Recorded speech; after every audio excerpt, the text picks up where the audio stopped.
भी की है कि वेल बीइंग है ना, कि इंसान खुश है, उसका क्या क्राइटेरिया है जिससे पता लगे कि इंसान खुश है। उसमें से एक क्राइटेरिया ये था कि इंसान की सेहत अच्छी होनी चाहिए। अगर इंसान की सेहत अच्छी ना हो तो वो वेल बीइंग क्या है, फर्ज करें उसको बहुत सारे पैसे हैं, उसकी बहुत बड़ी गाड़ी है, उसका बहुत बड़ा घर है, लेकिन अगर उसकी सेहत ठीक नहीं है। अच्छा, उन्होंने पूछा जी सेहत ठीक करने के बारे में बताएं। मैंने कहा जी उसमें से जो अहम है ना वो 4 बातें हैं। पहली बात यह है कि आप खाना प्रॉपर खाएं, और दूसरी बात यह कि रोज़ाना एक्सरसाइज करें, और तीसरी बात जो थी कि प्रॉपर स्लीप होनी चाहिए, और जो चौथी बात जिसके बारे में मैं आपसे बात करने चला हूं वो है लेजर टाइम। लेजर टाइम क्या होता है? जो आप दुकान पे बैठते हैं वो लेजर टाइम नहीं है, जो आप शॉपिंग करने जाते हैं वो लेजर टाइम नहीं है, जो आप फर्ज करें मैं सर्जन हूं, मैं ऑपरेशन को बड़ा एंजॉय करता हूं, मगर ये भी लेजर टाइम नहीं। Work time is not a leisure time. Leisure time वो होता है जिसमें आपका कोई एजेंडा ना हो। आपने जैसे हम यहाँ आए हैं ना, हमारा कोई एजेंडा नहीं है, हमने बैठ के किसी खास मौजू पे डिस्कस नहीं करना, हमें पता भी नहीं हमने किस मौजू पे। तो अपने दोस्तों के पास जाना, अपने प्यारों के पास जाना, और जाके उनके साथ बैठकर बगैर किसी मौजू के बात करना, ये वो बात थी जो पुराने ज़माने में बैठकों में हुआ करती थी। अगर आप किसी गांव में जाएं तो गांव के अंदर एक जगह होती थी, चौपाल जिसे कहते थे, वहाँ चारपाइयाँ पड़ी होती थी, लोग आके वैसे ही बैठ जाते थे, हुक्का पी रहे हैं, गप्पे मार रहे हैं, और कोई पर्पज़ नहीं है, बस बैठे बते मारे। ये है लेजर टाइम। अनफॉर्चुनेटली पैसे की दौड़ में और वसाइल को ज़्यादा हासिल करने की दौड़ के अंदर हमारा प्रॉब्लम हो गया है कि हमारे पास लेजर टाइम नहीं है। और आपने ये चीज़ अगर देखनी हो ना तो वेस्ट में जाके देखें कि वहाँ इतनी कैलकुलेटेड लाइफ है कि एक महीना, मैं अभी इंग्लैंड जाना था तो मेरे एक दोस्त आए, तो मैंने कहा मैं आऊँगा, वो कहते बहुत मुझे खुशी होगी लेकिन मेहरबानी करके मुझे 2 महीने पहले बताना। अच्छा, हमारे गाँव में ये होता था कि जैसे पंजाबी में ना पैण ये कह के दरवाज़ा खोल के अंदर चले गए। पैण भी ज़ोर से इसलिए कहते थे कि अगर किसी ने पर्दा वर्दा ना किया हो, सर पे दुपट्टा नहीं है तो वो ले लो। और मुझे याद है मेरे वालिद साहब, वो हम मुल्तान में रहते थे, फिर इस्लामाबाद में भी, कि उनके दोस्त आते थे, रोज़ शाम को दोस्त आते थे और वो आके बैठक में बैठ जाते थे। मुझे कभी हम उनके घरों में जाते, मैं चूँकि अकेला माँ बाप का बेटा था तो अबू मुझे भी साथ ले जाते थे। वहाँ वो आराम से बैठे थे, गप्पे मारते थे, कहानियाँ सुनाते थे। वो लेजर टाइम जो है हमारी लाइफ में से निकल गया, और हमें कोई ना कोई इस बात का ज़रूर एहतमाम करना चाहिए। और मैं इस बात को अंडरस्टैंड करता हूँ कि ये रोज़ मुमकिन नहीं है क्योंकि आपके पास वर्क, लेकिन कम अज़ कम हफ्ते में 1 दिन, 15 दिन में 1 दिन। और दूसरा, हमारे माशरे में ना हॉलीडेज़ का रिवाज नहीं है। वेस्ट में आप देखिए, जो भी बंदा अपने वेल कहेगा, well I have my children are working, I have got my own house and I have a decent holidays. तो डिसेंट हॉलीडेज़ होना जो है ना वो एक क्राइटेरिया है वेल बीइंग का।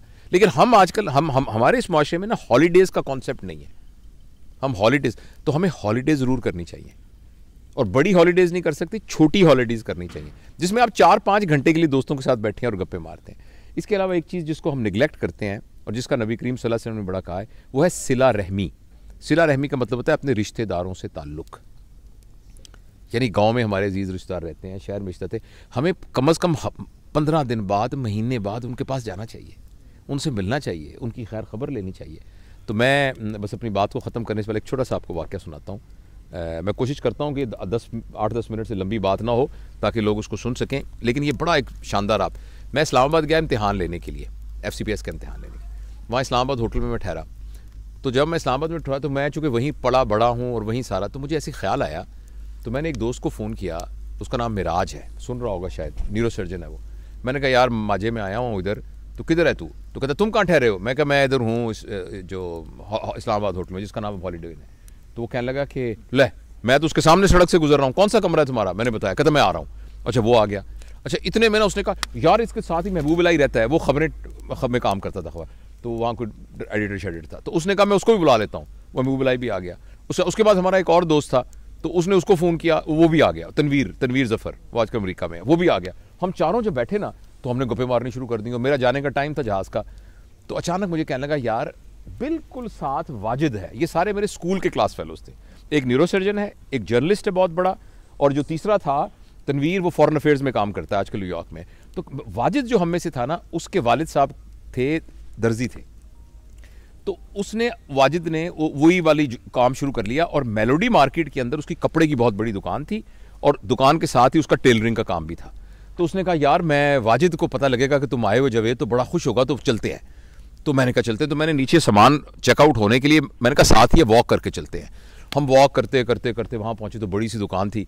तो वहाँ हम अंदर गए तो उसने कहा कि एक लड़का निकला, तो मैंने कहा कि बेटा, उसने कहा महबूब इलाही ने, क्योंकि ज़रा मैं तो बहुत सालों से देखा ही था।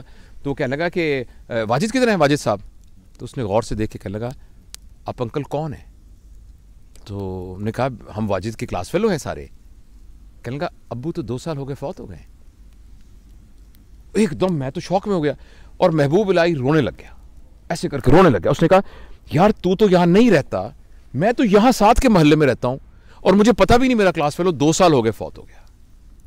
तो एकदम ना फिर मैंने उस बच्चे को गले लगाया, मैंने कहा बेटा तू हमें बिल्कुल नहीं जानता, हम तेरे चाचे हैं हम, और तेरे अब्बा के दोस्त थे। और बड़ा फिर बैठ के हमने फातिहा पढ़ी और वापसी पे हम सब ने ये फैसला किया कि यार ज़िंदगी का क्या पता है, तो जब तक हम जिंदा हैं हमें अपने दोस्तों से, मिलने वालों से, ताल्लुक़ वालों से राब्ता नहीं मुनक़ता करना चाहिए, उनको मिलते रहना चाहिए।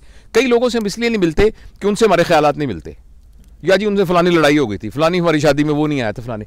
ये इतनी छोटी छोटी बातें हैं कि इनको दरगुजर करना चाहिए और अपने प्यारों से, रिश्तेदारों से मिलना चाहिए। और लेजर टाइम, और जिस तरह हम देखें ये अहमद साहब हैं जनाब, डॉक्टर अहमद साहब, और सारे हमारे पूरी फैमिली यहाँ बैठी हुई है और हम इंजॉय कर रहे हैं इस लेजर टाइम को। Thank you.